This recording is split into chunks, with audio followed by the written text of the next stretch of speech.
Na lavoura, cada situação pode ter múltiplas soluções. Você só precisa escolher qual é a ideal para você. E na hora de comprar seus insumos, por que se contentar com menos?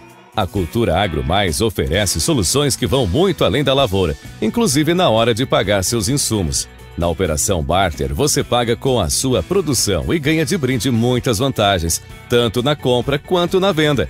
Primeiro, você tem previsibilidade, pois trava os custos e ganhos. Ou seja, não vai ter que se preocupar com o sobe e desce do mercado, nem nos preços dos insumos e nem nas cotações da safra.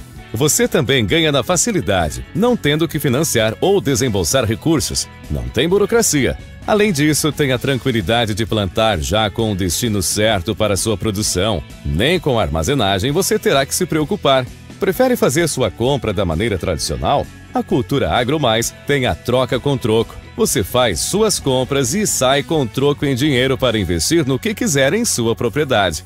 Viu como é bom ter mais opções? Se você quer mais para a sua lavoura, venha para a Cultura Agro Mais. Fala, meus queridos! Chega pra cá, chega pra cá! Está começando mais um Roots Podcast, o seu podcast agro. Este que é mais um episódio semanal que a gente está vinculando aqui para vocês. Eu sou o Douglas e aqui ao meu lado, meu irmão e agro-host Ismael Andrade. Simbora, maninho! Simbora! Simbora para mais um. Como é que vocês estão, pessoal? Tudo bem com vocês? Hoje nós vamos falar sobre ferramentas, né? Para o nosso agro, né? Ferramentas tecnológicas, né, meu irmão? E para a gente falar sobre esse assunto muito bacana, tá aqui com a gente Felipe Soares. Ele que é... Opa, deixa eu pegar aqui. Ele que é engenheiro agrônomo pelo Centro Universitário de Patos de Minas, é pós-graduando em Fisiologia Vegetal pela Exalc, sócio e consultor técnico na Sim Tecnologia, Sistema Integrado de Manejo, tem ampla experiência em agricultura de precisão, pesquisa, desenvolvimento e inovação e vai contribuir muito com esse tema com toda certeza. Felipe Soares, seja muito bem-vindo ao Roots, meu amigo. Obrigado, pessoal. Boa noite a vocês. Boa noite, Faelo. A gente já estava marcando essa data há algum tempo, né? Eu sou realmente Roots. Peguei o Ismael lá no Instagram, nas lives que ele fazia. Opa, né? É mesmo, hein? Então, é um prazer estar aqui com vocês. Desde o início. Desde o início. O Roots nasceu ali. Sim. Naquelas lives. Foi bacana você comentar sobre isso aí, porque foi aquela época que o digital viralizou, né? Viralizou de forma necessária, né? Na época de pandemia e tudo mais, todo mundo se concentrou ali, né, no digital. E comigo não foi diferente. O Instagram realmente impulsionou muitas pessoas a mostrarem a cara, né? Muitos serviços aí que eram presenciais se tornaram home office, né? Então foi bacana criar esse pequeno movimento no Instagram. O Douglas foi uma pessoa que foi um dos meus convidados para a gente falar sobre empreendedorismo no agro. E foi muito bacana, né? O Douglas, que foi amante de podcast, e falou assim: opa, vamos embora, vamos fazer um negócio aqui pra gente. Foi não. Eu sou. Hoje, né, Douglas? Foi muito bacana esse movimento aí, porque a gente viu que poderia somar mais, né, impactar mais pessoas. E tá aí o Roots, né? Com quase um ano já, hein? Quase um ano, passou rápido Tá demais. doido. Passou muito rápido. E da nossa área tem hoje muito podcast que fala, mas num contexto mais nacional diferente do que vocês fazem, né? Que é tratado uma forma de valorizar principalmente a nossa cultura aqui da nossa região e os produtores, os profissionais que estão diretamente ligados ao agro, né? Exato. Na verdade, quando a gente idealizou, assim, a gente até fez uma vasta pesquisa, assim, no universo de podcast, nesse universo de mídia, de ser, né, mais uma voz no agro, e juntou, assim, a vontade da gente em comunicar, o desejo da gente falar do agro nesses 12, 13 anos de mercado, com várias conexões legais que a gente fez, falou, vamos ser, e partiu dessas lives que os maiores fazem no Instagram, um projeto um pouco maior, vamos trazer gente embasada pra gente falar do nosso universo. E precisa, dessas né, conexões. E assim, a gente já fez vários episódios legais, hoje a gente vai tratar um pouquinho também desse assunto de tecnologia, de inovação, que também vamos contribuir bastante. E o universo do agro, ele é muito abrangente, né? Então, Com a certeza. gente tá falando desde hoje de tecnologia, a gente já fez episódio falando de cerveja, a gente já fez episódio falando, a gente conversou com o ex-ministro da Agricultura, conversamos com grandes empresários, com quem produz, com quem é indústria. Direito ao agro, quem lê Direito, primeiro. exato. Para nós que estamos no agro, é muito confortável a gente falar sobre o agro, porque a gente entende e sabe a importância do nosso segmento, né? Tá na pele, né? Mas o nosso grande desafio e é o que impulsiona a gente estar aqui, né, todas as semanas, é realmente a gente levar toda a importância que o agro tem para milhares de pessoas que estão dentro do agro e desconhecem, e principalmente para aquelas pessoas que desconhecem e falam mal do agro por falta de conhecimento, né? Quando a gente fala assim, vamos furar a bolha do agro, realmente a gente furar a bolha do agro para quem está lá na Faria Lima, que a gente tem uma referência como a capital que desconhece o agro, fala mal do agro, mas tem o agro todos os dias na sua vida, né? E para aquela pessoa do interior que está dentro de uma região que o agro é pujante e desconhece também. Então tem esses dois cenários. Esses dois universos, a capital e o interior com desconhecimentos. Felipe, mas vamos falar de tecnologia, vamos falar desse grande universo. Conta um pouquinho pra gente, assim, um pouco da sua trajetória profissional, até ser sócio fundador da SIM, né? O que é a SIM? Vamos trazer aqui alguns conceitos e alguns panoramas gerais. Depois a gente vai aprofundando um pouquinho em cada tema. Tranquilo, vamos lá. Eu sou filho de pais patenses, né? Meus pais são daqui de Patos e logo aos 13 anos eu comecei a trabalhar na empresa do meu pai. Meu pai tem uma empresa familiar e ali a gente, pós a escola, ajudava, né, nas partes administrativas, fazia o famoso office boy, né, as questões bancárias. E o agro chegou na minha vida de um formato até meio que engraçado. Meu pai A empresa era o que era a empresa? Meu pai tem uma autoescola, aqui em Patos. Tem 27 anos que ele... Ensina a turma a dirigir. Tenta, né? Você passou de primeira lá? Passei. Deu certo? A de moto foi bem na tábua da beirada, mas passei. E aí, o meu pai, por ser funcionário público, e eu acredito que é mais ou menos a história que vocês contaram lá no primeiro episódio, queria muito que eu estudasse direito e virasse policial civil. Porque hoje ele é um braço dentro da corporação da Polícia Civil. E aí, calouro de tudo, fui pesquisar o que era um policial civil, né? E deparei lá as 20 principais profissões para os próximos 20 anos. Isso em 2012, antes de fazer até a inscrição no vestibular. E a primeira profissão que estava lá era técnico em agronegócio. E aí eu falei, pô, é uma área interessante, né? A gente tem a questão dos alimentos e vou buscar saber o que é mais essa questão do agronegócio e cair na parte da agronomia em si. E aí de lá para cá fiz vestibular, passei, né? Graças a Deus no meu primeiro ano de faculdade, eu ingressei numa grande revenda aqui da região, trabalhando como office boy. Trabalhei 2 anos, 1 ano e 8 meses nessa questão administrativa lá e já pulei direto para o departamento técnico, né? E ali eu vislumbrava, tinha como ídolos os 2 coordenadores até então do departamento e falava, eu vou ser o que esses caras são, né? Tinha uma mente muito já, desde de novo, dentro da empresa, vinculada a ser o que esses dois colaboradores eram dentro da empresa. E aí foi construindo essa base técnica, né? A gente foi passando para a parte de processamento de mapa, dentro da agricultura de precisão, né? Vamos falar um pouquinho sobre isso também.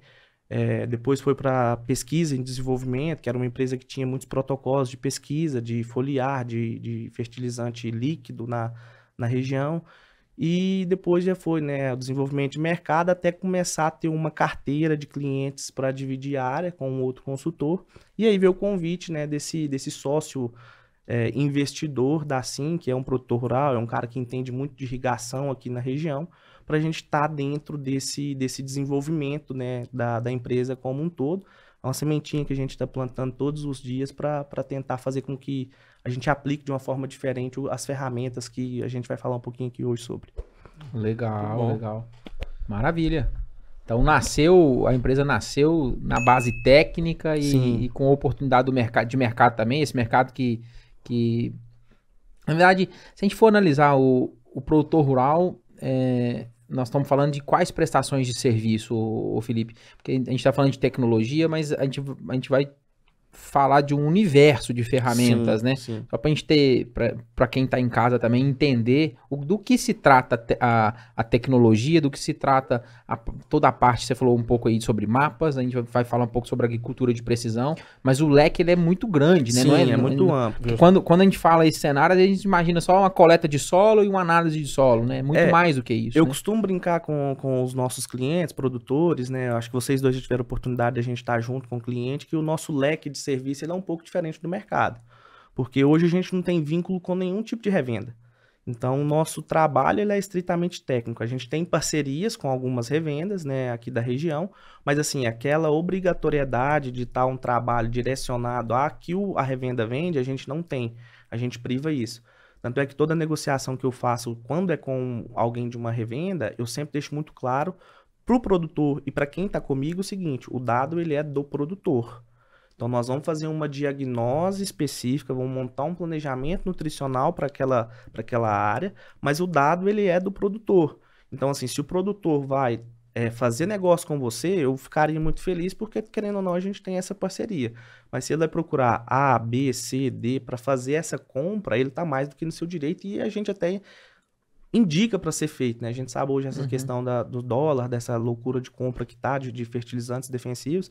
Então, assim, essa parte de diagnose por completo, a gente faz ela desde o início, né? Que a gente vai falar um pouco do inverso da agricultura de precisão até a parte final. Então, a gente tem um leque de serviços aí que a gente pode debruçar aqui sobre eles com bastante tranquilidade. É muito bom saber que dentro da profissão do agrônomo, né, tem um leque imenso, né? Eu posso até comparar aqui com o ramo, com o universo da medicina, Sim. né? O médico, quando ele vai se formar, ele decide qual área que vai fazer especialização e ele tem uma infinidade de opções. Medicina também com uma alta demanda, né? E não é diferente, né? A questão do agrônomo, ele tem várias áreas para ele atuar, né? Demanda crescente. E a gente tem falado que essa demanda crescente, por mais que haja uma quantidade grande de profissionais formando anualmente, ainda falta profissionais competentes, né? Não acho, Ismael. Recentemente a gente teve necessidade de contratação, não de agrônomos, mas de técnico agrícola. Toda a parte agronômica dentro da SIM, ela passa por pessoas que têm conhecimento técnico agronômico. Às vezes ele não é agrônomo, mas ele é um técnico agrícola. E, cara, a gente teve, 60 currículos e você peneira e você custa achar ali 5, 6 pessoas para entrevistar e fazer aquilo que se é necessário. Uhum. É bastante difícil. E é mais ou menos nesse leque que você está falando. Forma-se muito, mas às vezes a qualidade da formação ela tá um pouco a desejar. Isso aí. A gente já teve várias discussões aqui sobre esse universo da educação, do quão importante é a educação, os cursos, as graduações, pós-graduações, mestrados, doutorados, a parte de MBAs, mas esse universo virou a gente já chegou aqui a algumas conclusões, virou também um negócio, né? Com certeza. Toda a parte de educação também virou um negócio. Com certeza. E quando a gente coloca isso na balança, às vezes o profissional... essa discussão ela é muito legal e ela é também muito abrangente, ampla, né? assim, o profissional. Às vezes a gente trouxe aqui algumas discussões de universidades federais formarem alunos mais voltados para seguirem a carreira de estudantes ainda, professores, a parte de docência, né? Com pesquisa. E algumas outras universidades as particulares tentando formar o profissional mais voltado para o mercado, né? Ou na parte técnica, ou na parte comercial. Mas esse jogo é interessante e você, enquanto empresário que está no mercado, que também faz essas captações de talento, trazer esse seu olhar para o negócio também contribui para a gente ir formando opiniões, né? Sim. O que a gente sempre fala é que o cara que tem sangue nos olhos, o cara que tem força de vontade, o cara que quer fazer acontecer, o cara que levanta a bunda da cadeira e vai fazer um estágio durante a graduação, vai conhecer o movimento, esse cara com toda certeza ele está na frente da maioria. Eu sempre falo que a parte técnica ela é super importante, os conhecimentos, mas isso aprende com treinamento na empresa, com integração bem feita e com o tempo. O recém-formado, o estudante de agronomia ou técnico agrícola, ele tem que querer trabalhar. O cara tem que ter força de vontade, o cara tem que ter brilho no olho, assim. Então, só voltando aqui um pouquinho nessa temática, que é importante a gente também falar sobre isso. As habilidades e competências no currículo são muito mais importantes para um recém-formado do que conhecimento técnico. O estágio supervisionado, enfim, né? Eu acho que a capacitação da empresa ela tem que ser maior no sentido de formação do profissional do que o profissional atender aquela enormidade de demandas que vem de uma ata de contratação. Você pega lá, vaga, necessidades desejadas, pacote Excel médio, pacote Office intermediário, inglês fluente. Aí eu preciso de um operador agrícola para fazer uma distribuição de corretivos. É necessário o cara falar inglês? Não é. E aí eu vou pôr aquilo, que eu limito a minha contratação. Às vezes, uma noçãozinha vai ajudar ele ali no software, no software, alguma coisa. É interessante esse questionamento, porque a gente pensa que às vezes não tem necessidade, mas se der um pepino ali naquela máquina ali, se ele souber às vezes interpretar uma palavrinha ali, um back, um play, alguma coisa ali, ajuda. Mas né? Hoje os monitores vêm tudo... Tem 200 linguagens na configuração mas eu queria que era só estimular uma provocação, porque independente do nível que seja aquele profissional, seja um tratorista ou um alto cargo, ele ainda lida com ferramentas tecnológicas. Sim, que vem de fora. Com certeza. Né? O próprio telefone que está no bolso dele é uma ferramenta tecnológica, né? Se bem usada, né? Voltando aqui no CERN, que é tecnologia na agricultura, né? Eu vou até ampliar para a agropecuária brasileira. Nos últimos 50 anos, Felipe, o Brasil, a gente pode ver claramente que nós evoluímos muito, né? Nós saímos de um país importador para um país que exporta para o mundo inteiro, né? Para inúmeros países. O número que a gente sempre fala aqui é que nós produzimos para cerca de quase 1 bilhão de pessoas, né? Então quase 5 Brasis, né? E essa evolução foi marcada, principalmente, a gente gosta muito de contar essa história, pela Revolução Verde e pelo Alisson Paulinelli, junto com seus amigos, sua equipe, acreditar no Cerrado, que aqui poderia ser uma terra produtiva, que daria condições para alimentar mais e mais pessoas. Ali eu digo que foi transformação não só do Brasil, mas eu acho que do mundo como um todo, né? Com certeza. Porque se o Alisson não acredita no potencial que tinha o Cerrado, às vezes nós três não estaríamos aqui, às vezes o mundo estaria numa defasagem de alimento muito grande, e a gente tem que ter essa mentalidade e levar essa mentalidade para quem está ao nosso redor. Com certeza. E mesmo acreditando, lá atrás existiam poucas tecnologias, mas eram as melhores para aquele momento. E a gente pode fazer uma correlação simples aqui, sei lá, o que se produzia de milho naquela época por hectare. Vamos chutar aqui 60 sacas por hectare, 80 sacas. E hoje a gente está alcançando aí, em algumas situações, 230, 250 sacas por hectare. Queria que você contasse para nós, só para a gente fazer uma comparação antes da gente adentrar nessas tecnologias, que você enxergou das tecnologias que foram mais importantes nesse curto intervalo de tempo aí, e também entrando em tecnologia, agricultura de precisão, o que é isso, né? E até a gente chegar na agricultura 4.0, 5.0, né? Vamos entrando nisso aí. Então, eu divido hoje a agricultura, e é meio que uma divisão dessa parte da agricultura digital, que o pessoal trouxe hoje, até com ênfase no começo que você comentou, da integração das redes sociais, em 4 fases, né? A gente tem aquela fase de 1921, onde o produtor tinha, era o arrasto, era o animal, né? Então tinha o famoso burro de carga, né? Que puxava uma grade, que puxava um arado, né? Era uma semeadora de uma linha. Então, assim, esse salto de 1921 até 1940, a gente caracteriza a agricultura 1.0, vamos dizer assim. Uhum. De 1940 a 1980, já veio os primeiros maquinários, o famoso CBT, né? Lá atrás, amarelinho, queixão duro, né? Você fazia uma gradagem e já malhava o braço, né? O volante daquilo. Eu nunca tive a oportunidade de entrar numa, eu acredito que deve ser pesado pra caramba. Ele foi o Fordismo, né? O Fordismo foi mais ou menos nessa época ali, né? Teve aquela mundial, entrada né? do Henry no Pará, eu acho, com a cidade Fordlândia, né? Tem até uma história bacana a respeito sobre isso.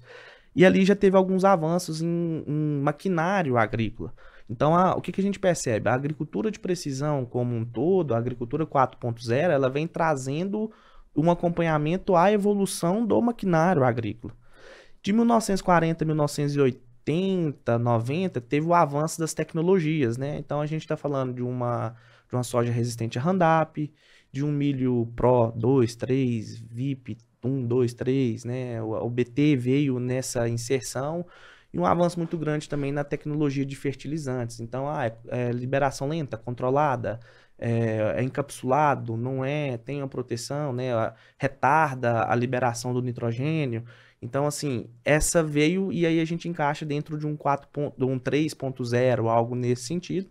E de 2000 para cá, o avanço mais pesado na tecnologia, né? Eu acho que muito por conta do avanço também da liberação dos computadores de mesa, que aquilo trouxe também uma realidade. A internet, de maneira geral, assim, a internet melhorou muito, né, nesse período. Lá em casa, quando a gente precisava usar o telefone, tinha que desligar, né? Você não falava no telefone com a internet ligada, né? E aí veio os avanços dessa tecnologia que trouxe hoje um patamar onde a gente está, né? Que é um avanço da agricultura de precisão, ferramenta de amostragem com uma maior assertividade, né? A questão de pulverizações, de correções agrícolas, né? Então, assim, vem nessa crescente com start lá em 1921. Legal demais. As máquinas, a hora que a gente vê, assim, a hora que vai rolar o dedo aqui no Instagram e segue esse monte de perfil do agro, e as máquinas não param de crescer em tamanho, elas não param de evoluir em tecnologia, né? Onde é que entra, ô Felipe, dentro... vamos começar na base, assim, na parte prática, né? Onde é que a tecnologia, aí já falando um pouquinho sobre tecnologia de amostragens, aplicações variáveis, onde é que starta esse movimento? E antes disso, né? O que é uma agricultura de precisão? A gente parece que é chover no molhado falar isso, mas às vezes algum ouvinte nosso, algum telespectador nosso também não tem esse conhecimento. Vamos trazer o conceito base e depois a gente vai falando um pouquinho sobre isso. A agricultura de precisão aqui na nossa região, ela teve um start em 2003, 2004, com essa revenda que eu trabalhei lá, dando um start nessa necessidade de um produtor que tinha em Paracatu. Vamos pensar que a nível Brasil foi no início dos anos 2000, né? Isso, mais ou menos. Isso. Só que a tecnologia para nós aqui em Minas, ela chega com um certo, digamos, atraso. Hoje não mais, mas eram feitos trabalhos nas grandes e extensas áreas, né? Vamos pensar Mato Grosso do Sul, Paraná, e aí vem trazendo, né, até pelo avanço dessa necessidade do Cerrado em produzir para se manter o Brasil como um país produtor, né? E aí a agricultura de precisão por si só no começo, ela era a questão da amostragem de solo. Então o produtor fazia ali um grid ou grade, eu particularmente falo grid amostral, e ele tinha ali, né, essa necessidade de fazer esse acompanhamento anual dessas amostragens e começar a ter uma observação em diagnose mais precisa daquilo que estava sendo trabalhado. Lá atrás a gente ainda tinha aquela dificuldade de entender, o fósforo vai à lança ou o fósforo vai na base? E aí a agricultura de precisão, com os resultados de uma forma mais acadêmica, trouxe a realidade que é hoje, que 80% das áreas fazem esse fósforo colocado na base, na linha de plantio, né? E isso vem mudando a forma da agricultura de precisão ao longo dos anos. A agricultura de precisão hoje, ela é uma caixa de ferramenta. A amostragem de solo, ela é uma chave 13. A distribuição de corretivos, calcário, gesso, potassagem e hoje até fosfatagem em taxa variável, ela é uma chave 14. O mapa de NDVI, que a gente vai falar um pouco sobre, é uma chave 15. E aí a gente vai avançando nessas tecnologias de uma forma, pelo menos dentro da SIM, a trazer resposta à diagnose que foi feita no solo. Então a gente sempre tenta cruzar essas informações para levar para o produtor dados que vai facilitar a tomada de decisão dele. Sair realmente do achismo, né? Eu acho que eu vou plantar com isso. Eu acho que eu vou usar esse tipo de calcário. Então a gente tenta trazer uma informação de uma forma mais precisa para o produtor, né? Para ele tomar essa decisão, se é através da nossa recomendação, ou se ele tem um consultor externo, né? Que acontece muito hoje com a gente, e os consultores têm nos abraçado de uma forma diferente. Então, a gente leva esse dado com uma precisão realmente com o jus da palavra, é realmente preciso. Eu acho muito bacana essa parte aí, porque a agricultura agropecuária, de uma forma geral, incluindo a pecuária aqui, ela evoluiu muito por questão da geração de dados, informações e entender melhor o que está acontecendo, né? A gente pega a maior indústria ao céu aberto, que é o que nós trabalhamos, né? A gente pega só o perfil do solo para baixo. Ali a gente está falando de aspectos físicos, biológicos e químicos diferentes, né? Isso, se a gente tá aqui, a gente anda, sei lá, 1 quilômetro ali, vai ter outro tipo de solo. 1 metro. 1 metro, né? Que seja um pouco, mas ele é diferente. Imagina no Brasil inteiro, com extensão continental, a gente já falou sobre isso na questão dos biomas um pouquinho, sobre o quão diferente, né, é o Brasil. Quando a gente fala dos diferentes de biomas, né, dos 6 biomas, quer dizer que são 6 estruturas diferentes, né? E para cada bioma a gente tem solos completamente diferentes. E aí vem da geodésia lá atrás, da formação, né, do solo, a questão do intemperismo. Justamente. Isso tudo impacta no que a gente faz hoje, né? Então a gente tem o solo com inúmeras variáveis. Quando a gente pega do solo para cima, a gente tem um clima diferente, né, uma temperatura diferente, umidade do ar diferente, né? E a gente tem também a questão da planta, né, da semente ali, que material que é, como que ele vai se comportar, né? Então, queria até fechar isso aqui. O Felipe falou sobre agricultura de precisão e eu quero elucidar para ficar um pouco mais claro. Antigamente, antes dos anos 2000, se a gente entender que a agricultura de precisão no Brasil chegou ali por volta dos anos 2000, antes disso, como é que era feito? A coleta de informações para interpretar o solo, né? Fazer análise de solo. Se uma área tem 100 hectares, ali coleta em alguns pontos, aqueles pontos gera uma amostra, né, composta, e essa amostra gera uma análise para ser interpretada.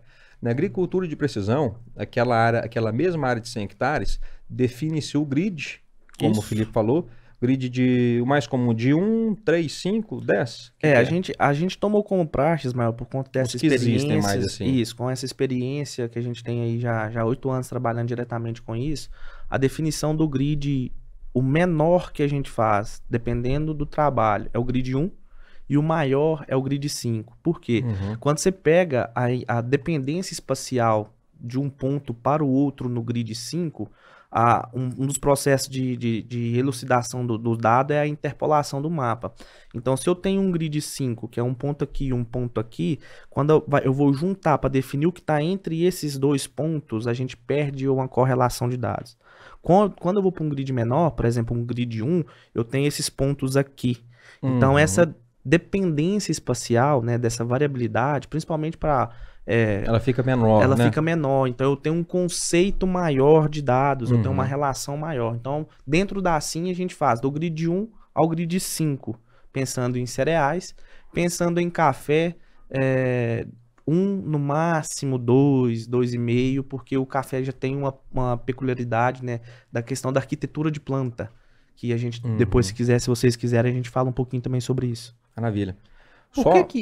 Só continuando aqui, então, para ficar elucidado. Então, nessa área de 100 hectares, após definido o grid, por exemplo, definiu-se o grid de um hectare pelo consultor, pela empresa que vai prestar esse serviço. Então, naqueles 100 hectares, no grid de 1 hectare, vai virar 100 quadrantes, né? E cada quadrante daquilo ali é feito um número específico de amostragens em cada quadrante. Que a gente fala subamostra. Subamostra, para virar uma amostra para cada grid.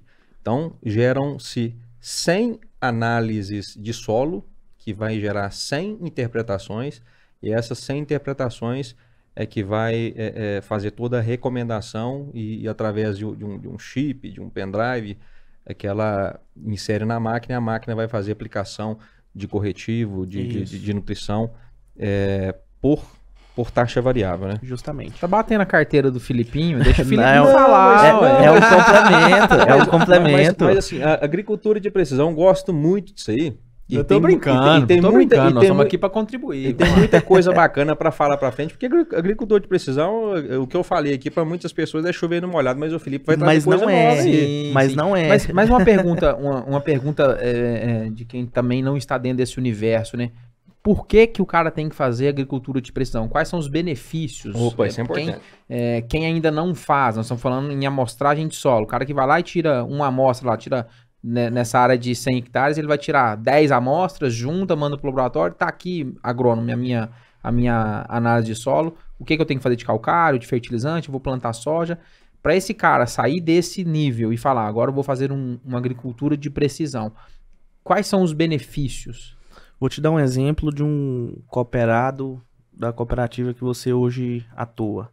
A gente foi atender ele ano passado e ele era extremamente resistente à agricultura de precisão, porque ele imaginava que era algo que ele não se encaixava.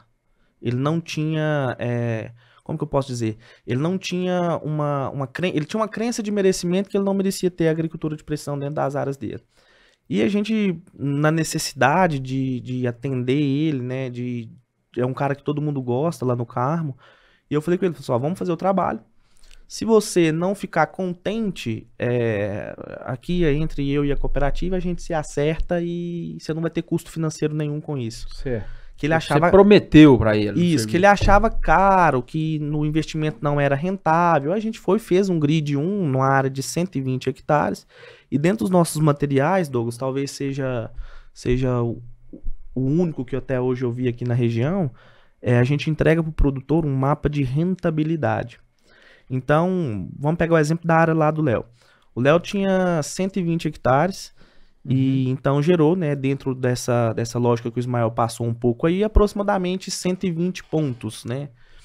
Eu peguei esse valor médio de pontos do Léo e ele tinha uma necessidade de aplicação para corrigir aquele valor médio, 3.500 quilos de calcário por hectare, 3,5 toneladas. Certo. Quando a gente foi para agricultura de precisão e tem a recomendação ponto a ponto, e ali você que faz a comparação do cálcio, magnésio, pH, né, para quanto que isso vai na CTC, ele teve uma economia nessa área de 30 toneladas de calcário. Ou seja, ele reduziu o frete, ele reduziu o trator dele trabalhando na área, ele reduziu uma possível compactação de um trator bater e voltar, né, fazer a área como um todo, e atuando dentro dessa parte de agricultura de precisão. Isso nós estamos falando só do calcário, né? Ele tinha um valor de calcário lá especificado. Quando a gente finalizou o trabalho, apresentou para ele, né? Ele bateu na mesa e falou: falei que isso não funcionava, né? A gente mostrou para ele um final que ele estava economizando em reais, 626 reais por hectare. Ele não tinha entendido. Ele achou que era 626 reais. Aí ele pegou, deu um tapa na mesa e falou: aí eu falei, isso não funciona. Eu falei: Léo, isso aqui é por hectare. Agora você pega 6 sacos de soja por hectare que ele deixou de gastar, ou ele ganhou. Então, assim, a agricultura de precisão traz essa análise técnica quando ela desmembra da parte comercial, que a gente falou um pouquinho mais cedo.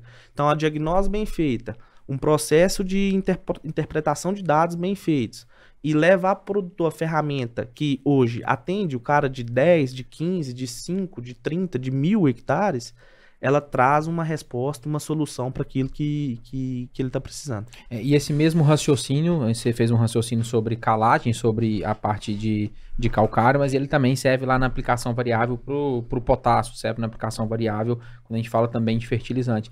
E mais importante, acho que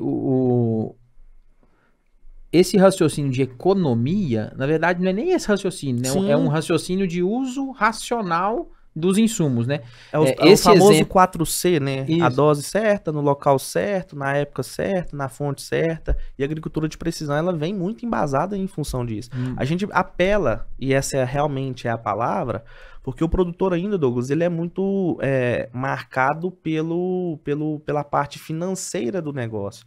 Ele desprende de algo financeiro antes de ter um resultado.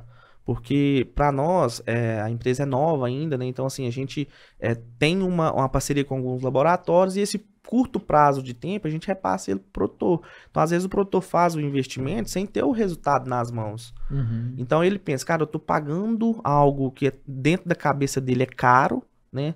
E aí a gente achou essa lógica do mapa de rentabilidade. Eu pego o preço que ele pagou, né? Ah, quanto você pagou na tonelada do calcário? Quanto você pagou na tonelada do KCl? Né? E aí Quando extrapola isso para fertilizante, o assunto ele fica mais sério, né?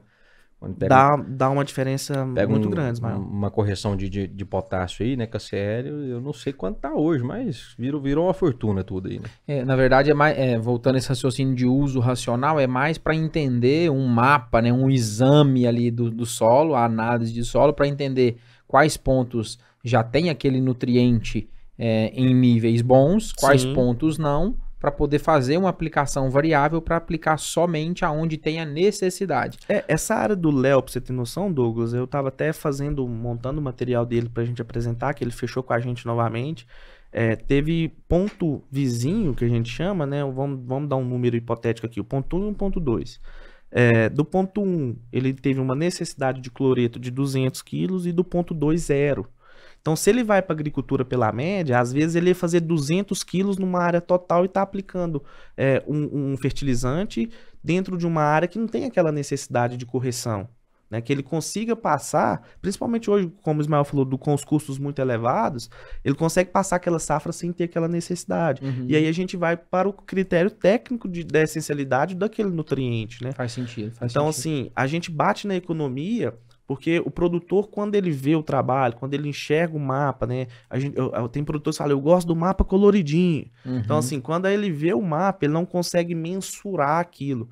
Eu acho que ainda, felizmente ou infelizmente, eu costumo ver o copo sempre cheio, o produtor, ele tem que ter o tato. O nosso trabalho, ele não consegue ter o tato de grãos porque ele ainda não plantou, né? Ele vai realizar o plantio ainda. Então, a forma da economia, né? E aí a redução de um excelente custo, argumento comercial. Sim. Aí ele valida o meu trabalho dentro daquela área. Não, e acho que assim, do ponto de vista comercial, do ponto de vista estratégico, enquanto empresa de tecnologia, acho que faz todo sentido. Mas dentro de um viés de pensamento do produtor, é entender que está cuidando do solo para deixar ele o mais homogêneo possível, para deixar ele o mais corrigido possível. E isso a gente está entrando aqui um pouquinho, aprofundando um pouquinho o debate, falando em aplicações variáveis para aplicar dose certa na onde que precisa ser Mário aplicado. Sérgio Cortella, ele fala muito que quando a gente vai na média, a gente está sendo medíocre, né? Medíocre, que é a correlação de você estar na média, né? E quando a gente já faz essa correlação com a agricultura de precisão, quando a gente pega uma área expressiva e vai na média, né? A gente está colocando algum nutriente, algum corretivo a mais ou a menos, né? Então, a agricultura de precisão, ela veio para realmente dar um novo olhar para a agricultura, né? E tornar ela realmente sustentável, né? E assim, é apenas uma ferramenta que possibilitou um olhar diferente para a agricultura, né? E a partir daí, começou-se a entender que todo tipo de informação é pouco. A gente precisa de mais informação, que é o famoso Big Data, né? Como é que foi a evolução disso aí? O que nós temos mais de ferramentas, Felipe? Então, Ismael, hoje dentro da agricultura de precisão, igual a gente falou, eu entendo ela como uma caixa de ferramentas, né? E a gente tem hoje várias ferramentas, várias chavinhas dentro desse sistema. Uma delas, por exemplo, que a gente vem batendo muito com os clientes é a necessidade de um entendimento de textura. A gente veio de uma agricultura onde se entendeu a necessidade do fósforo, né? Algumas áreas a gente ainda tem vamos usar o termo do agro, né? A gente tem ainda uma necessidade de uma fome oculta de fósforo ainda, né? Você coloca fósforo e aquele fósforo às vezes não é o suficiente. A gente tem nivelado valores de cálcio e magnésio, digamos, com uma certa tranquilidade, porque tem o calcário, tem outras fontes vindo para esse tipo de correção, né, de fertilizante com nanotecnologia, né, voltado ao calcário, que o calcário foi uma das poucas coisas no agro que não evoluiu, né, a gente utiliza calcário desde 1921 e é o mesmo calcário, da mesma rocha calcítica, às vezes se muda só a formato de extração, e graças a Deus está tendo evolução para isso.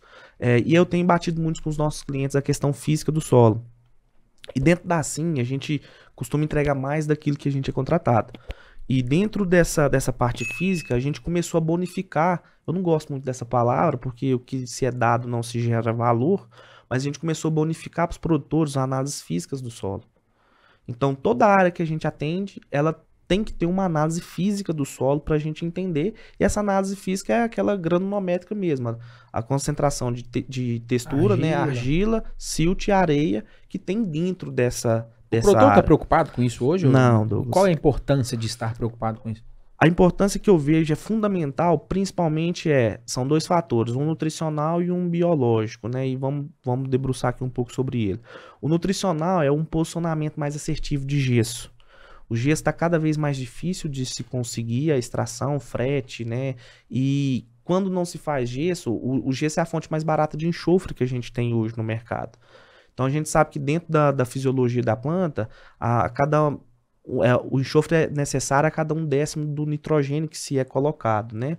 E além da questão de condicionamento de solo, de carreamento de base, que isso aí eu acredito que os nossos ouvintes já estão lapidados com isso. Então, assim, a física do solo, a gente tem dois parâmetros. Tem o fósforo remanescente, que é alguém utiliza ainda essa metodologia, boa parte dos agrônomos utiliza essa metodologia para se recomendar gesso, porque o fósforo remanescente nos dá uma noção de textura, e é uma noção de textura, né? Não é algo, digamos assim, mais assertivo, e nós utilizamos essa física do solo para recomendar o gesso, né? Para entender como que está comportando essa parte nutricional do enxofre. Beleza, a parte nutricional a gente passou. A parte física biológica é o entendimento principalmente do comportamento de micro-organismo que está sendo colocado ali. Às vezes o produtor faz uma melhor inoculação, ele trata via semente, via micron, mas ele não tem um conhecimento de como está o comportamento físico daquele solo. A minha área é mais arenosa, eu tenho qual que é o percentual de argila dessa área? Então, qual que é o tipo de bactéria, de bacilo, que eu vou utilizar dentro daquela área que vai me dar uma condição de excelência? Porque às vezes eu escolho o melhor material genético de semente, eu escolho o melhor adubo do mercado para fazer a questão da base, eu faço uma correção bem feita, mas eu peco na inoculação da soja, por exemplo. Ou eu faço uma inoculação bem feita, mas a textura do solo não vai ter uma condição de ter uma reação específica para aquela realidade. É a primeira vez que eu escuto isso e pode ser algo já batido aí para muitas pessoas, mas faz todo sentido, né? Um ser vivo, ele vai ter um desenvolvimento diferente no solo mais arenoso do que um argiloso. Serão dois ambientes diferentes, né? Nós temos clientes, Bacana. por exemplo, na Lagoa Grande, que eu costumo brincar com eles, são clientes mais, que a gente tem uma liberdade maior, fala, ó, esse solo seu que você faz uma casa, viu? É areia pura. O Guilherme, por exemplo, lá na Lagoa Grande tem 82% de areia no solo dele. Ele vai inocular a semente de soja do plantio que ele tem necessidade de atingir ali 95 sacos de soja. Da mesma concentração que o Léo no Carmo com 60% de argila vai ter. Então, assim, essa realidade do conhecimento de textura, ela está cada vez mais necessária até para posicionamentos de variedade, né? Que influencia na questão da altitude, do tempo, da temperatura. E isso tudo, você separou bem ali atrás, Ismael, a questão do ambiente de produção e o sistema de produção. Então, a partir do momento que eu tenho uma diagnóstico do ambiente de produção que entra a textura, o meu sistema de produção ele se destaca de uma forma diferente. Bacana. Isso. Legal. Você estava falando de NDVI, ô Filipinho. O que é esse NDVI? Como é que funciona esse movimento dentro da parte de tecnologia? O que é esse movimento dentro desse universo? Dessa caixa de ferramenta, né? O NDVI, Douglas, ele é uma sigla traduzida para o nosso português, né? Ele é um índice de vegetação por diferença normalizada. Cara, é uma baita ferramenta, eu acredito muito no NDVI, só que a forma com que o mercado tem se utilizado o NDVI, nós dentro da CIM entende que é uma forma equivocada e tá tudo bem também. Cada um trabalha e entrega aquilo que tá dentro do seu propósito. Aqueles mapas, né? de verde lá, o mapa de clorofila. O que ele mede? Ele mede, não é nem a clorofila, que está, né, diretamente vinculada ao NDVI, mas ele mede a capacidade que aquela planta tem de estar superando ou de estar tendo um déficit de crescimento vegetativo. Então, por exemplo, dentro de uma mesma área, dentro de um pivô, vamos usar como exemplo aqui a nossa bolachinha. Dentro de um pivô, se eu tenho um NDVI para cá vermelho, tá pegando, Faela? Se eu tenho um NDVI para cá vermelho, quer dizer que aqui tá vegetando menos que aqui. Certo. Isso dentro do mapa. O que é que tá vegetando menos? É um ataque de cigarrinha? É uma compactação de solo? O NDVI não vai te falar o Ele que não que é. me fala. Ele fala, tem alguma coisa aqui. Ele não me fala. Suja E a aí, botina e vai lá. isso. E esse é o mal. Não tá sendo sujada a botina. Então, a gente brinca, né? Que tá tendo diagnoses com resultados de NDVI do escritório. Ah, não, é compactação. Ah, não, é uma mancha de nematóide. E a gente sabe que não é assim. Então ele vem como mais uma ferramenta de diagnose, né? Precisa, porque a gente consegue fazer ele via drone, e aí a gente tem uma concentração de dados que tem que ser, a gente fala o ortomosaico, né? Que é juntar essas imagens dentro daquela área, ou via satélite, né? E o satélite tem a data de revisita. Então, por exemplo, o satélite passa naquela mesma área, dependendo do satélite, de 7 em 7 dias, de 11 em 11 dias, né? Dependendo da melhor das hipóteses, aí é 7 dias. E aí, os gratuitos, tem satélite que você consegue pagar, todo dia ele está repassando ali naquela área.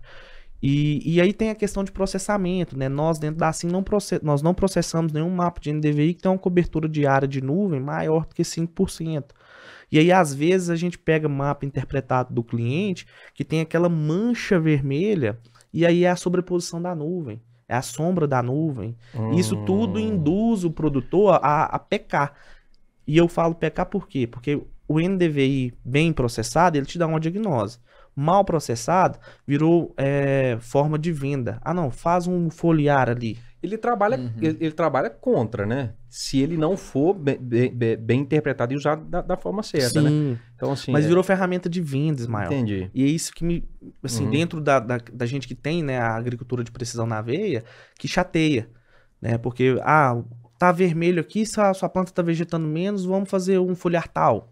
Vamos fazer uma cobertura de ureia no milho com 100 quilos a mais. Aquela hora é a hora de entender mais a fundo. É diagnose. Pegar o mapa ali da agricultura de precisão, colocar em cima ali para ver se tem algum diferencial em fertilidade. Se não tem, aqui não é fertilidade. Pode ser compactação. Se não for compactação, pode ser nematóide. Então é a hora de entender o que está acontecendo. Vou te dar um exemplo de um cliente nosso, né? Ele abriu um pivô. O pessoal que fez o projeto para ele, muito perfeito projeto de irrigação, tinha recomendado ele abrir o pivô de 180, né? Fazer o meia-lua, que a gente fala. E ele, muito insistido, falou assim, não, eu vou fazer de 360. E aí ele fez o pivô de 360 e a gente começou a ver que ele tinha um déficit na pizzazinha superior de produção. Então ele plantava o milho não ia bem, ele plantava o feijão não ia bem. Ele plantava a soja não ia bem. Naquela faixa. Naquela faixa. Então isso aí a gente fala que é uma mancha dentro dos mapas temporal. Porque independente do tempo, ela está se apresentando ali. Ela não é uma mancha espacial. Eu fiz um histórico de NDVI para ele e a gente comparou, né, as datas e a gente consegue pegar imagens com datas retroativas. E o que a gente identificava? Que naquela pizzazinha, e depois ele confirmou isso para nós, naquela pizzazinha dele lá superior, ele tinha um plantio de eucalipto. Então ele não tinha que colocar mais ureia na cobertura ou mudar o adubo de base. Ele tinha que criar uma fertilidade química mais desenvolvida, porque a parte de baixo do pivô ele já plantava sequeira há 15 anos. Então a matéria orgânica era melhor, o fósforo era melhor, ele tinha um índice de compactação melhor nessa parte, né? Ele não tinha compactação lá naquela área, tinha, por conta do arranquio, do transbordo do eucalipto. Então, assim, o NDVI me mostrou isso. Mas se a gente fosse usar ele de uma forma equivocada, não, cara, coloca aí mais 1 litro do seu produto e chega a bota. Então, a ferramenta ela serve para trazer essa diagnose mesmo. Muito bom. A gente falou da amostragem de solo, a gente falou da aplicação de corretivos à taxa variável, falamos de NDVI.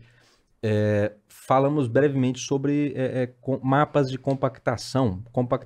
Esse é um serviço também que tem sido recomendado, né? Sim, em algumas sim. situações. Explica para nós melhor como é que funciona. Esse mapa de compactação, Ismael, ele tá vindo muito em sentido do famoso pé de grade, né? O produtor entra com a parte de gradagem ali, às vezes ele não tem uma diagnose de entender qual que é a profundidade de grade que ele tem que passar, só que o mapa de compactação bem feito, ele tem que ser feito com umidade de solo.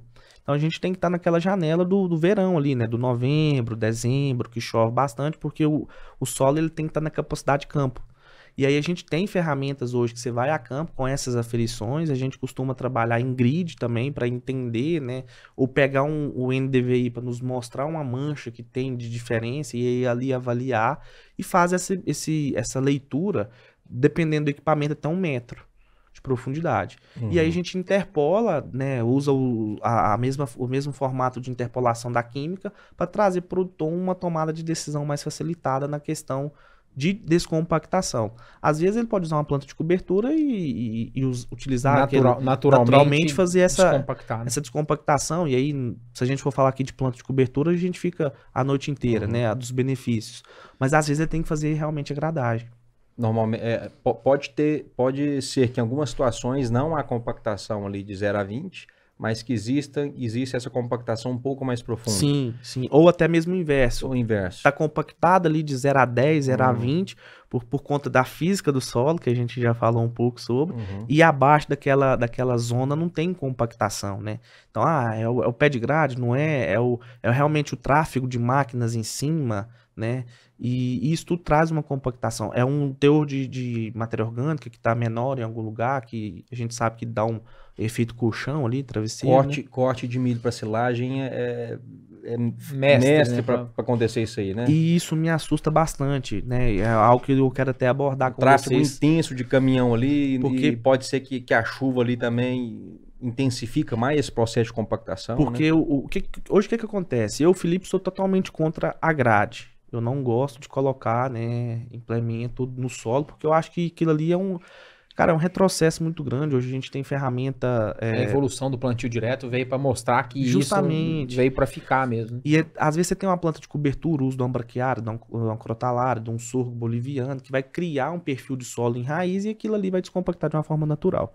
Só que quando a gente vai para a cadeia leiteira, né, e a gente tem acessado bastante produtores, graças a Deus, dessa parte, tem auxiliado eles bastante, às vezes o cara tem somente aquela máquina, aquela área, para fazer todo um plantio que ele tem que fazer, safra e safrinha, milho sobre milho, e aquilo acaba não facilitando um manejo de solo propriamente dito. E aí ele tem que usar a grade, tem que entender. O problema desse sistema de não rotação de cultura é justamente esse tráfego de máquinas, né? Que o Ismael citou. Porque ele passa ali, às vezes, no mesmo local, 2, 3, 4, 5 vezes, e para ter um resultado que é o corte. Que é compactando aquilo tudo. Compactando aquilo tudo. E aí, na janela de safrinha, né? Verão e inverno, ela é muito curta. Então, o que acontece? O cara tá colhendo, tá cortando o milho para fazer a silagem e já tá vindo com o trator fazendo o plantio atrás, né? Então, assim, fica muito delicado essa parte para a cadeia leiteira. Agora, para os restos dos produtores, né, que utilizam o milho, mas não vai para silagem, corta para grãos, né? Ele tem ferramenta hoje de genética, de estruturação de planta, que ele consegue superar essa parte da compactação. O sistema radicular da soja e milho, você se recorda qual que é a profundidade efetiva ali? Aí vai de perfil. Eu costumo dizer que é o seguinte, a gente tem que tentar colocar boro, fósforo, cálcio e magnésio em profundidade. Né? A gente tem áreas não de clientes nossos, mas de pesquisa, que a gente percebe nódulos ativos em soja até 1 metro de profundidade, ou seja, ela tem condição química, física e biológica para estar crescendo a 1 metro, e a gente vê áreas de produtores que a 15 centímetros já não tem mais nódulo. E as gramíneas ela tem uma força radicular de uma forma, digamos assim, mais abrupta do que as leguminosas. Então a gente tem mapas de fertilidade, a gente tem mapa de NDVI, mapa de compactação de solo, E entrando aí nos biológicos, tem uns biomapas também Sim. que pode estar casando ali com os demais mapas. Fala para nós como é que funciona isso aí. Isso tudo vem da ferramenta de diagnóstico de solo, né? E geralmente... Ah, tá. Então aproveita a coleta de solo lá A atrás. mesma coleta. Não. Aí que tá. Ah, tá. Essa parte biológica, ela é mais precisa, mais próxima, desculpa, à compactação. A maioria dos patógenos de solo, tanto os patógenos, né, no caso maléficos, quanto os micro-organismos benéficos, eles têm que ter umidade e temperatura para expor o lar. Então a gente na nossa região tem umidade e temperatura nas áreas de sequeiro na boca da safra, né, ali no plantio. E aí a diagnose ela ocorre de uma forma, digamos, equivocada. Porque se eu uso a mesma janela de amostragem de solo para química e faço a coleta de solo para a parte biológica, às vezes eu vou estar subestimando um resultado, a real população daquela área. Então, uma época que está mais seco, pouca umidade, ou não tem nada. Que é exatamente a época que faz a coleta. Faz a coleta química de solo, né? Aí, por exemplo, a gente fez esses trabalhos para um produtor de café para comparar isso. Né, ele é um amigo nosso, né, e ele tá com a gente assim desde a abertura, e ele falou assim, vamos testar? Eu vou pagar essas análises, e a gente bonificou essa amostragem, e a gente foi comparando a diferença de concentração de ovo eclodido de nematóide. Ao longo do período. Ao longo do período. Então, por exemplo, você tinha ovos ali, e aí dentro da parte biológica fala ovos viáveis e ovos eclodidos, né, tinha ovo, mas não estava viável. Lá em novembro, a gente fez realmente a amostragem da forma correta, né? No tempo correto, vamos dizer assim, e aí tinha uma concentração de ovo maior, tinha uma concentração de ovo eclodido numa mancha que a gente sabia que tinha ataque de nematóide. Tá. Então, assim, a parte biológica, ela tem que ser feita na janela onde a gente tem uma amostragem específica. É uma amostragem específica e a gente hoje, com os parceiros que a gente tem, a gente consegue diagnosticar a parte de patógeno do solo, de todos os, como diz, todos os males que tem ali, a gente consegue ter uma leitura disso. E é possível fazer um controle por taxa variável ou tem sido um controle, uma aplicação por talhonamento, em doses diferentes? Como é que funciona na prática a solução? Hoje, a maioria dos produtores que vai no achismo que a gente falou, né, e tá certo de se fazer, porque é uma amostragem realmente, essa é realmente um custo mais alto, né, uma amostragem mais cara, não a parte do serviço, a amostra em si, o laboratório é mais caro porque é mais detalhado, né. Mas, assim, eu fico pensando, a única terra que eu tenho é da unha, eu acho que bem pouco. Se eu fosse proprietário, tivesse uma terra, ou que seja arrendatário, que seja uma vez. Eu gostaria de conhecer o meu solo em todos os sentidos. É o que a gente tem batido. Em todos os sentidos. É o que a gente tem batido. Para ter informação, para ter dados, para ter referência, para tomar a melhor decisão, né? É o que a gente tem batido muito e assim, a gente encontra produtores que pagam para ver e aí o cara surpreende depois que ele tem o resultado nas mãos, e aquele que vê para pagar, né? Ele vê o feijão, principalmente, o feijão Ele mostra. Ele mostra. Indo pro saco mesmo, a vaca indo pro brejo, e aí ele vai atentar que pode ser algo biológico, porque ele fez a correção, ele fez a nutrição, ele plantou com melhor adubo, e aí ele não atentou para essa parte biológica, né? Uhum. E assim, a gente gera o mapa, entrega pro produtor, e aí às vezes ele vai pro tratamento de semente, ele vai para um reforço na primeira ou na segunda entrada que ele faz na lavoura. Uhum. Não gosto do tratamento de semente, eu acho que o tratamento de semente caseiro aqui na fazenda danifica a questão física e mecânica da semente. Eu vou comprar um micron e ele faz esse tratamento via micron. Então, assim, hoje tem solução para quase tudo nesse sentido, Ismael. Cabe muito pro produtor entender o seu histórico, e principalmente saber qual produto que ele vai utilizar. E aí, às vezes, o que é mais difícil para o produtor hoje, ele é muito assediado, né? Uhum. Ele sai de uma reunião, tem 11 para frente para ele fazer dentro daquele dia. Então, assim, ele tem que entender, e aí a gente está incentivando muitos produtores a fazer o famoso lado a lado, né? Cara, você vai parar seu sistema de plantio, porque você não vai conseguir plantar sua área como um todo. passa com a plantadeira com um produto, volta com outro. E ali a gente tem ferramenta também para mensurar isso, os produtores têm nos procurado até para esse auxílio, que é uma pesquisa dentro da própria fazenda e que eu, Felipe, vejo com bons olhos. Maravilha. Maravilha, muito bom. Estamos falando de tecnologia no agro, maninho. Vamos dar uma pausazinha, deixa o Felipe dar uma respirada ali, vamos fazer o nosso movimento aqui com os nossos parceiros que estão conosco aí desde o início do ano, nos apoiando o nosso projeto. Vamos falar da Baú. A Baú, que há 37 anos atua no agronegócio brasileiro, são especialistas na produção dos mais nobres cafés que o Cerrado Mineiro há de produzir, com bastante sustentabilidade, humanização, mesclando, né, a modernidade dos dias atuais com as suas raízes, com as suas tradições. A Baú, ela é referência em diversos mercados do exterior e também estão presentes nas cafeterias de mais alto padrão do Brasil. Ficou curioso, quer conhecer um pouquinho mais sobre a Baú? Posicione o celular no QR Code ou também pesquise aí nas redes sociais por Baú. Você vai encontrar esse universo de produções de cafés especiais deles lá. Um abraço, Baú. Obrigado pela parceria. Tamo junto. Eu sou fã de carteirinha, tá? A turma é fera, hein? O trabalho que a Poliana, Durval e o Eli faz lá é um trabalho diferente. Maravilha, maravilha. A equipe toda ali é diferenciada. Eu gosto muito da turma ali. Ali é como se diz, é cabeceira. Vamos falar da Cultura Agromais. A Cultura Agromais é uma empresa com soluções agronômicas, financeiras e tecnológicas para as nossas lavouras. Tem como lema entender, acompanhar e entregar o que há de melhor ao produtor, que realmente é o nosso grande protagonista do agro, né? A equipe está presente no campo, buscando sempre uma agricultura com identidade, serviços e soluções para atender com qualidade. O objetivo é acompanhar o manejo de perto, de forma técnica, para o aumento efetivo da produtividade e com rentabilidade, né, meu irmão? Maravilha, atualmente a companhia está em franca expansão, né? Já são 9 unidades, patrocínio de Amatriz, Patos de Minas, Coromandel, Uberaba, Conceição das Alagoas, segura aí, em Pirajuba, Capinópolis e Tuverava, já passou para o estado de São Paulo, agora também em Santa Juliana, com a fusão com a AgroSuporte.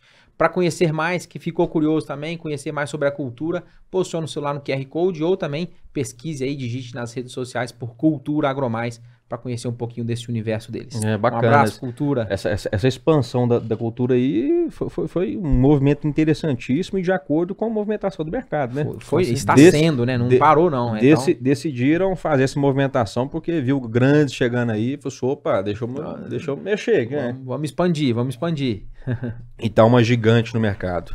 Um abraço aí, César, Carlinhos, Antônio, toda a equipe aí da Cultura Agromais. Vamos falar também da SL Agro. Novos tempos, novas soluções. Escala Nutrição Animal evoluiu para a SCL Agro, com a mesma qualidade, buscando ainda mais o sucesso dos seus clientes, oferecendo soluções completas para o agronegócio. A Escala Nutrição Animal evoluiu sem abrir mão da parceria que você já conhece. Tudo isso pensando em um futuro melhor para todos. Evoluir sempre, essa é a cultura da SCL Agro. Conheça essa evolução acessando o QR Code que está aqui, ó, na sua tela. Maravilha. E para finalizar, está conosco também a Faelo Filmes. Alô, produtor! Segura! A Faelo Filmes é uma empresa especializada em eternizar grandes momentos. Estão há mais de 9 anos atuando no mercado de Patos de Minas e região, levando o que há de melhor em filmagens de casamento, eventos empresariais, transmissões de lives. Para o nosso cenário agro, também fazem captações de imagem por drone. O homem eu nunca vi um homem trabalhar todo dia você vai lá, tem uns 2 ou 3 casamentos, o homem que trabalha. Se você quiser conhecer um pouquinho mais sobre o trabalho deles lá da Faelo Filmes, também acesse pelo QR Code que você está vendo na tela ou pesquise também nas redes sociais por Faelo Filmes, tamo junto. Eu vou até fazer um complemento aí, você que é do ramo agro, que gosta de tocar uma música, que tem sua dupla aí, ó, quer gravar um DVD, quer gravar um EP, contrata a Faelo Filmes, que eu vou gravar eu vou gravar um material. Eu tenho uma duplinha, ó, @Ismael e Eduardo. Vai lá no Instagram. Duplinha não, sou uma dupla. E já segue nós que o Faelo vai fazer um DVD pra nós aqui uns dias.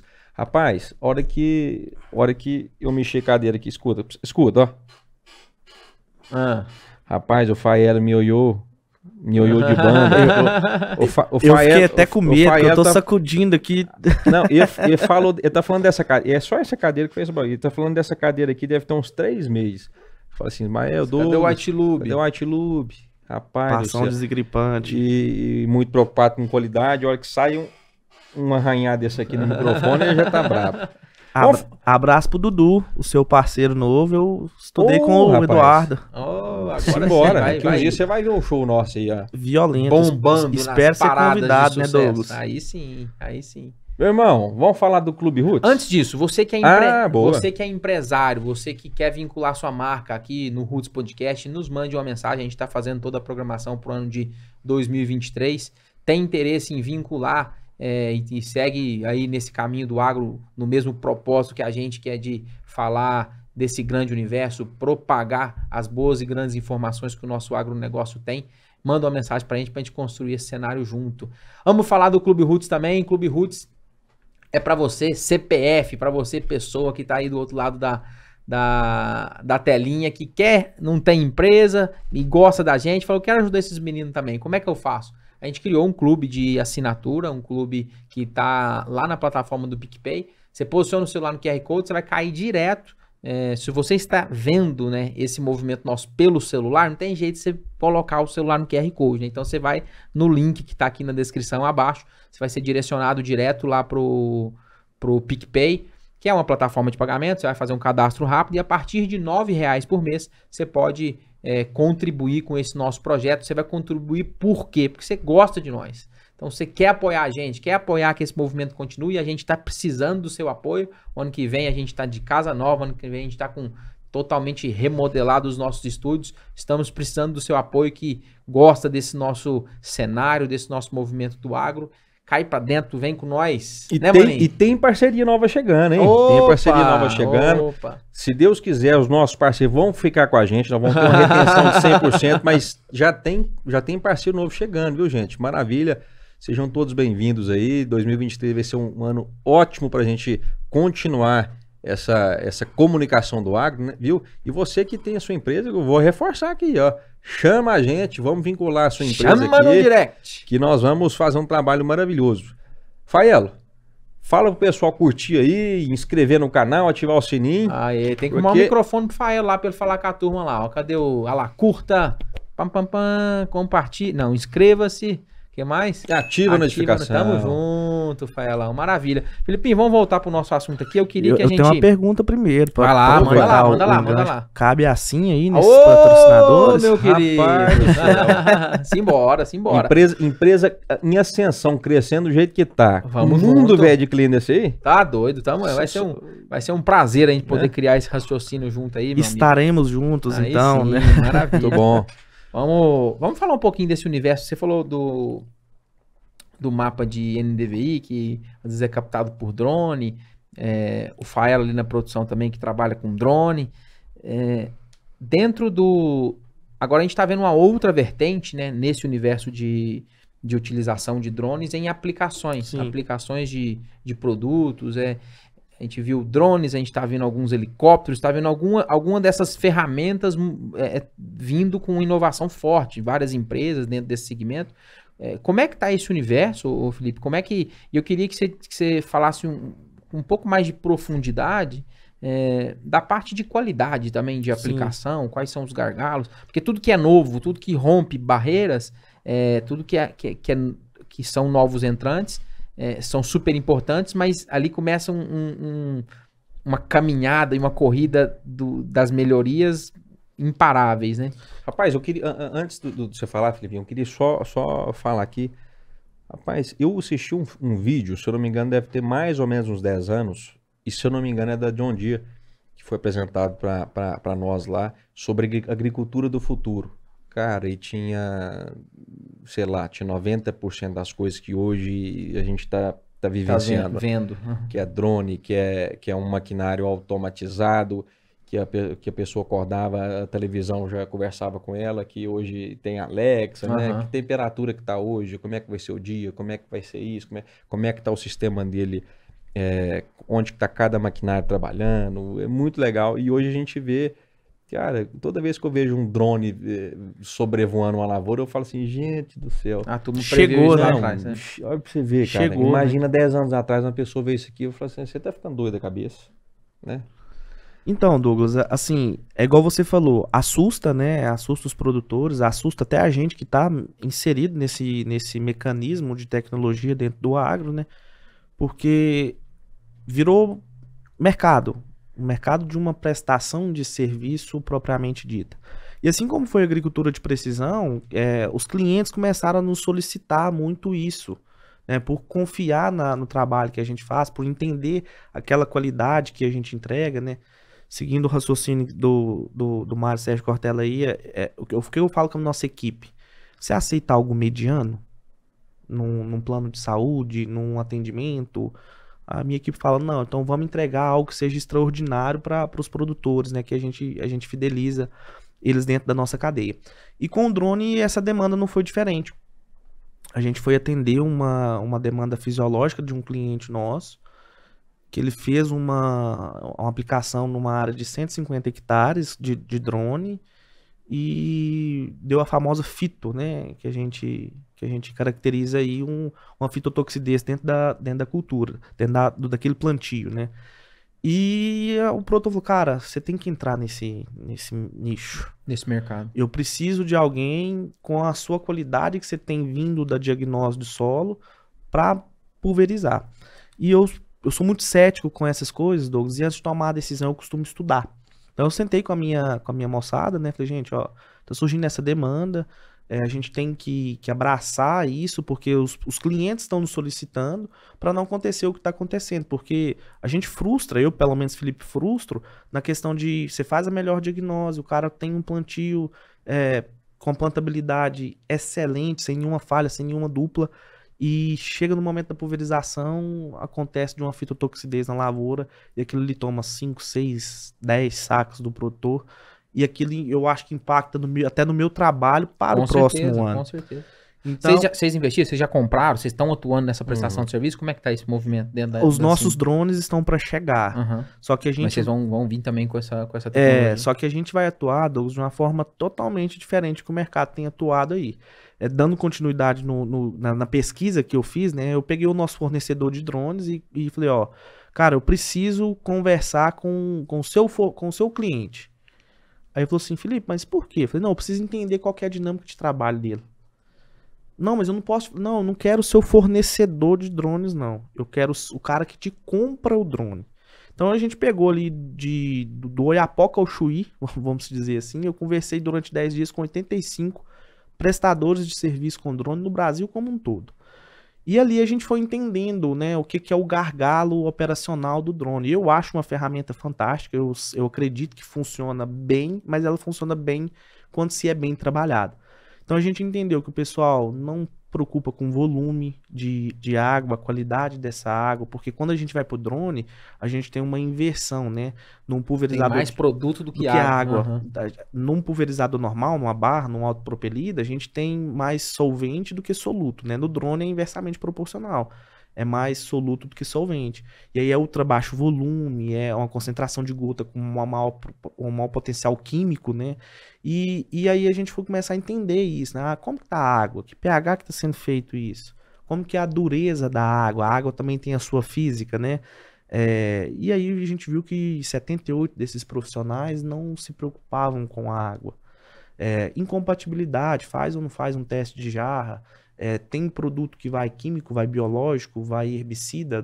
Como que é esse funcionamento? A preocupação é fazer trabalhar o máximo de horas possíveis para o negócio render. Isso é o que a gente chegou a essa conclusão, Ismael. Por exemplo, na melhor das hipóteses, né, um drone faz aí 100, 120 hectares. E a gente tem prestador de serviço aqui na região que está fazendo 200. Ele aplica de 4 horas da manhã a 10 horas da noite. E aí até a parte fisiológica dessa cultura, no defensivo ou na parte de herbicida, comportamentos diferentes. Não tem funcionamento, a planta não atua à noite, né? Tá com o estômago fechado, ela tá em processo de transpiração reduzido. Então como que ela vai absorver uma molécula química se ela não tá respirando, apta a isso? Então o cara faz ali 300 hectares e é o famoso pau na máquina. E a gente criou um protocolo de atendimento diferente, né, usando essa bagagem da agricultura de precisão que a gente tem para atuar nesse mercado de drone. Eu costumo falar o seguinte, eu prezo, às vezes, o menos é mais. Então, eu não quero pegar 3, 4, 5 mil hectares para uma equipe.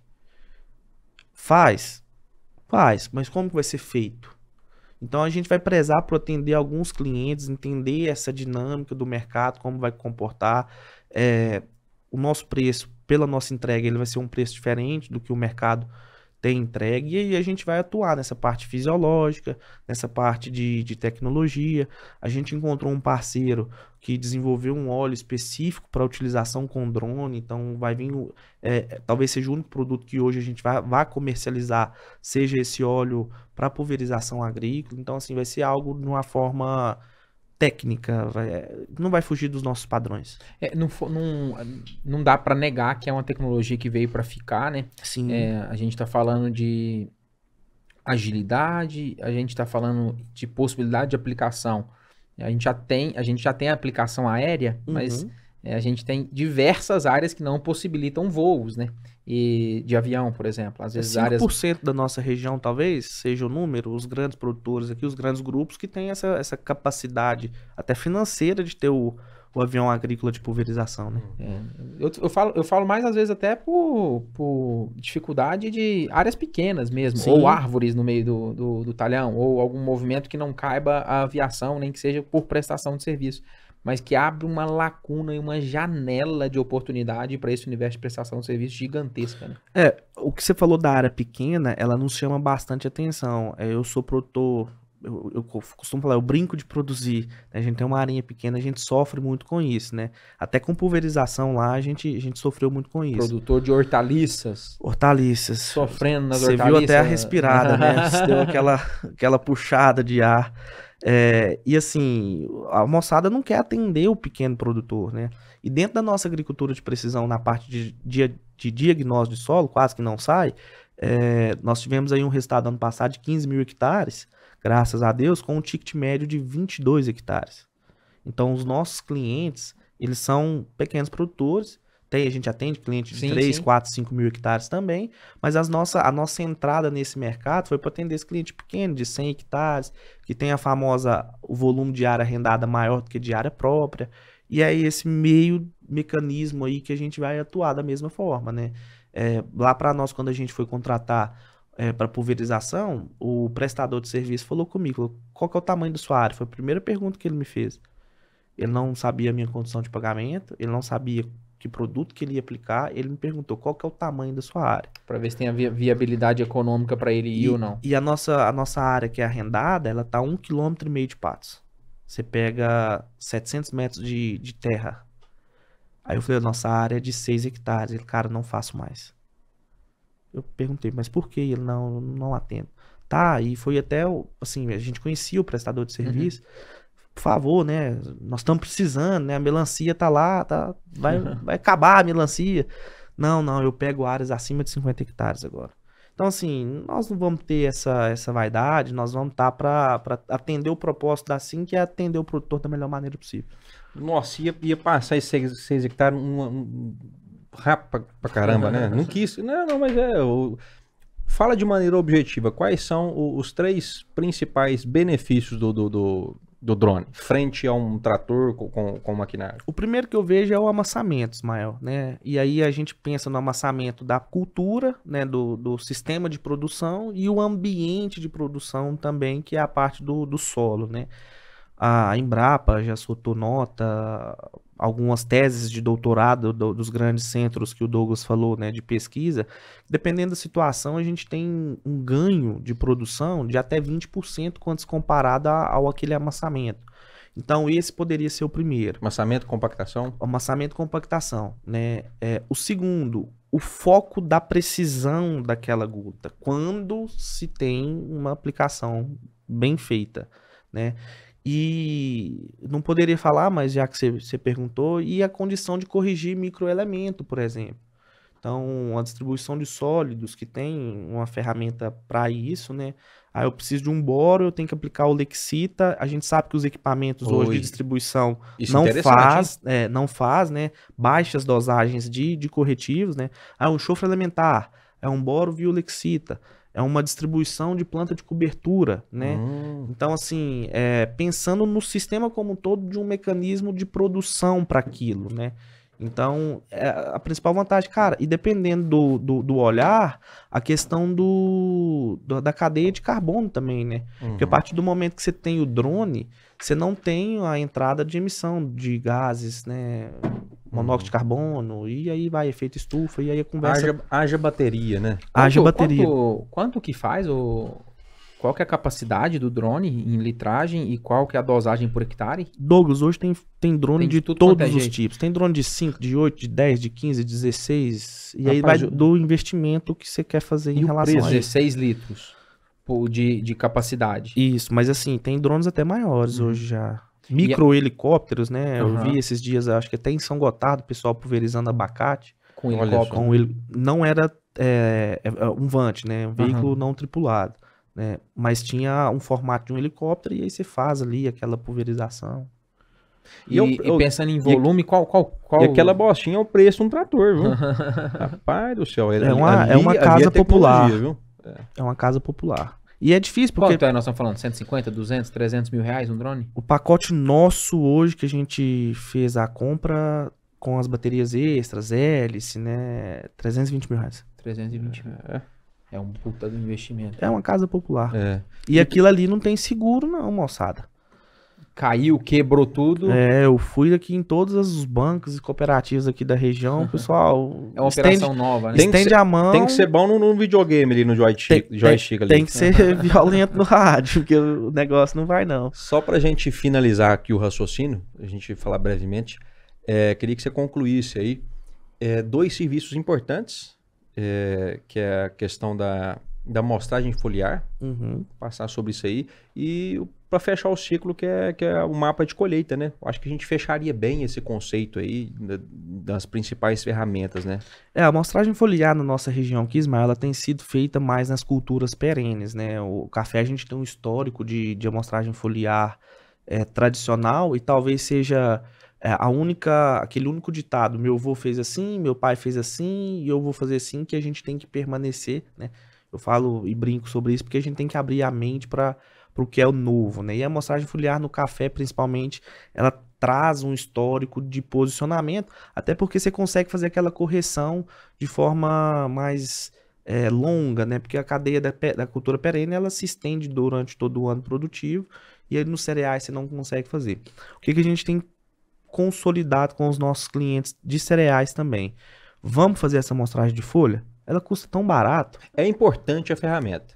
É muito importante. Porque se eu não conseguir corrigir aquela deficiência nutricional para aquele ano, naquele cultivo, eu começo a ter base histórico de dados. Então, por exemplo, vamos trazer a realidade do café. Nós pegamos com alguns parceiros, né, 1.500, 1.700 análises de folha de café, e ali a gente foi separando alto, médio, baixo nível tecnológico, altitude, produção. E aí a gente foi e começou a ter um DRIS local e interno da SIM. Bacana, hein? Então o que a gente começou a entender dentro desse volume de área que a gente pegou de histórico de amostragem de folha? Nós estamos trabalhando com baixo nitrogênio, com baixo fósforo, com baixo boro, e baixo manganês. Por que não levar esse histórico para os cereais também? É 120 dias, eu não consigo corrigir. Cara, beleza, mas o ano que vem você vai plantar de novo. Você vai ter uma safrinha que você vai fazer, e aí a planta que ela nos diz o que ela precisa, né, Ismael? A gente tenta prever, mas a planta que nos traz essa realidade. Aquele ajuste fino, né? Justamente. E aí o produtor, quando ele começar a entender que a análise de folha, ele começa a sair daquele foliar completão e vai para algo mais fino, mais estruturado, e aí nós voltamos naquele assunto, Douglas, da economia, né? Exato. Ele começa a enxergar a importância de uma análise de folha que custa, sei lá, R$60, R$70. Essa é a vertente. E traz um resultado fantástico, cara. Fantástico. Muito bom. Mapa de colheita pra gente finalizar, né? Boa. O mapa de colheita, na verdade, ele tinha que ser o primeiro passo da agricultura de precisão. Começar por ali, Começar o D0 ali. Mas nesse caso aqui, ele já tinha colhido. Depois que ele contratou assim, entendeu? Isso, mas a gente tinha que ter feito essa diagnose para ele antes. Por quê, Ismael? E volta a frisar isso, a planta que nos diz o que ela realmente precisa. E através do mapa de colheita a gente consegue mensurar, né, as manchas que a produção nos falou. E ali, a partir disso, a gente consegue montar um grid mais bem elaborado, eu consigo alocar os pontos de uma forma a ter uma diagnose precisa em função da produção. Só que o que é o mal dessa parte? A maioria dos produtores tem o sistema de colheita terceirizado. E o maquinário dele, às vezes, não é capaz, nessa terceirização, de fazer essa leitura. Ou quando o operador ele não é capacitado pelo aquele produtor para regular, né? E aí a regulagem básica, altura de boca, largura de boca, velocidade de colheita. O produtor às vezes não limpa os sensores de impacto dentro da máquina, que é bem trabalhoso. Eu que estou mais gordinho não entro lá não. Tem que ser um cara mais magro. E isso tudo vai impactar na leitura. Beleza. Aí eu, Felipe, o que eu penso? Às vezes alguns profissionais a gente até entra em um debate técnico que eles não concordam. É melhor eu ter o sentido de mancha ou eu ter a exatidão da produção? Porque a mancha, ela vai estar sendo representada ali, o mais e o menos, independente do volume de área colhida. Vamos supor, eu tenho uma área verde no mapa, vamos trazer para as cores.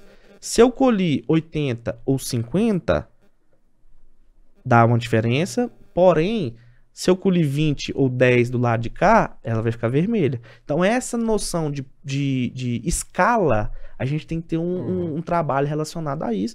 E, infelizmente, na nossa região aqui, são poucos produtores que param, regulam, limpam o maquinário, né? Faz aquele pré-colheita de uma forma bem feita, bem elaborada, para gerar esse dado. E ali está uma mina. Ali talvez seja o maior diamante que o produtor tem nas mãos e, infelizmente, ele não usa. Do ponto de vista de geração de informação. De dados, Muito bom. Felipe, eu sou um cara apaixonado nessa conversa, nesse tema, né, de fertilidade, agricultura de precisão, ferramentas tecnológicas. Por mim, a gente ficaria aqui várias horas conversando. E a gente falou algumas importantes ferramentas dentro de uma caixa enorme, né? E eu tenho certeza que todas as pessoas que estão nos escutando, nos assistindo, gostaram desse conteúdo, que é um conteúdo que instiga muito, né? E sempre quando eu penso lá na colheita, né? Quando o produtor, eu já tive por algumas situações, pensei que ia colher mais, por que eu produzi tanto? Aí eu penso aquele checklist com 300 itens, falo assim, você fez isso, você fez aquilo, São Pedro ajudou, tal. O nosso papel ele é muito complexo ao que compete Sim, ao ser humano, com né? certeza. E eu fico muito feliz em ver você assim, né? Contribuindo para o nosso agro de uma forma muito bacana, muito técnica. Fica aqui nosso agradecimento. Maravilha! Tamo junto. O papo foi maravilhoso. Te agradecer, ô Felipe, por você ter participado com a gente. A gente trouxe uns mimos pra você aqui dos Então nossos nós vamos trocar alguns patrocinadores. mimos, O que você né? trouxe pra nós aí? Nós trouxemos um caderno, nós trouxemos... Caderno da SCL Agro. SCL Agro, Trouxemos também aqui parceira Roots. Aí, trouxemos E um a Baú cafezão da também. Baú também. Vamos ver o que a Baú preparou pra você aqui. Opa, um bourbon, Um bourbon vermelho. Ó. Aí esse é de Maravilha. excelência. Tem Uma xícara xícara. ainda. For beber o cafezinho nosso lá, o café da Baú, marca a Baú lá no certeza, Instagram, com marca certeza. o Roots também. O meu, eu acho que agora vocês não vão poder fazer o consumo dele, né? A gente ainda tá Não é um meio... café, não? Não, Eu tô- um café eu não. quero A gente um café A agora. gente tá meio cedo ainda. Aqui é só uma lembrança... Eu não sou muito de regrar em horário, não. Ô, rapaz! Olha só, gente. Você tá ficando doido. É mais uma cadeia do agro, né? O Isso destilado, aí, ó. né? Dá um foco aqui, Fael, ó. Aí Olha sim. só. Trouxe umas taça não, como é que chama? É copo, Olha, ali, olha. copo de Olha aqui, hein? whisky. Esse Obrigado, Filipinho, aqui obrigado. Como é que chama esse aqui? Esse aqui eu não conheço. Ismael, eu tô igual aquele caso que a gente Maker's falou. Mark. Isso, eu tô igual aquele caso que a gente falou lá atrás. Eu É lá de Kentucky. foquei na fisiologia vegetal e tô largando o inglês pra um lado. Mas Nós fizemos um episódio de inglês aí esse dia pra trás, eu vou te contar, e foi top, hein? É diferente, Foi top, hein? Alô, Geraldo Luco, foi bom, hein? Tamo junto, tamo junto. Felipinho, obrigado, cara, pela participação, obrigado por você ter gerado esse conteúdo junto conosco. Agricultura de precisão de uma maneira ampla, super importante pro nosso cenário, pro nosso segmento. Mais uma vez, agradecer pela presença. Se você quiser deixar um recado final, onde é que o pessoal também te acha a empresa nas redes sociais? Nós estamos passando por uma transformação de marketing agora muito mais focada a isso, né? A gente tinha contratado uma empresa dentro de uma sociedade que foi desfeita, e aí essa parte de marketing a gente tinha deixado, como se diz, é um problema interno deles, até que eles resolveram pra a gente assumir de verdade a rédea do negócio. Então, meu Instagram é Felipe... Sua câmera é aquela ali, Felipão. Felipe, olha lá no olho do seu cliente. No olho do Faela. É Felipe, com 2 S no final, .agro. Sim é @simtecnologia_, e já a gente vai estar com o site ativo novamente, com mais movimentações de marketing, para a gente conseguir transmitir, né, esse conhecimento. Porque a venda para nós, que é um prestador de serviço na rede social, ela é um pouco mais dificultada, né? A gente tem que ter esse tete-a-tete com o produtor, mas a nossa... Você tá enganado, Felipinho, você pode ir pra rede social, você pode gerar conteúdo. Não, é digital. É o que eu ia falar. A nossa ideia, na verdade, Douglas, é levar o conhecimento, cara. Exato. Tô brincando. Ainda existe esse corpo a corpo super importante. E a nossa ideia é levar o conhecimento, é falar de fertilidade, falar de fisiologia, né? E eu pelo menos não tenho dentro de mim, dentro da Sim, a gente não encontra... a palavra concorrente, então é aproximar dos nossos concorrentes, entender o que eles estão fazendo, porque eu acho que quanto mais pessoas falarem de um assunto, sim, com certeza, mais aquele assunto ele é fortificado, né? Então essa é a nossa ideia, não é nadar contra a corrente, é aproximar, porque a gente precisa, e quem ganha é o produtor. Maravilha. Muito obrigado, Maninho. Ficamos por aqui? Ficamos por aqui. Você que nos acompanhou até aqui, muito obrigado pela sua presença. Compartilha esse bate-papo nosso aqui com as pessoas que você acredita que vão achar super interessante esse universo da tecnologia de aplicação. Nos vemos na semana que vem. Tamo junto. Um abraço. Se Deus quiser, já comenta, compartilha, inscreva, dê like. Né? Dê um like. Inscreva-se no canal. Tamo junto. Um abraço, até semana que vem. Abraço, moçada. Obrigado.